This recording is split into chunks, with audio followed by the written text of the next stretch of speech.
Oko Zeme, zrkadlo zemskej sily. Obraz odráža energiu Zeme a pôsobí ako zrkadlo, v ktorom môžeme vidieť hĺbšie pravdy. Dielo je vytvorené kombináciou tradičných a moderných umeleckých techník.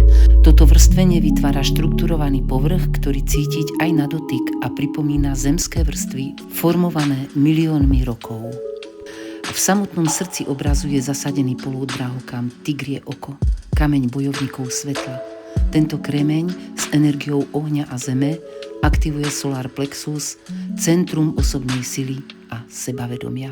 Kruh obklopujúci centrálny bod je vytvorený polodrahokammi jaspis, čo je kameň podpory. Vo vnútri obrazu sa rozlieva priehľadná živica, ako tiché more s ukrytými príbehmi. Z jeho hladiny vystupujú drobunké kamienky ako malé ostrovčeky múdrosti. Tento efekt dodáva dielu fascinujúcu hĺbku. Obraz je jedinečný originál s priloženým umeleckým podpisom a certifikátom pravosti.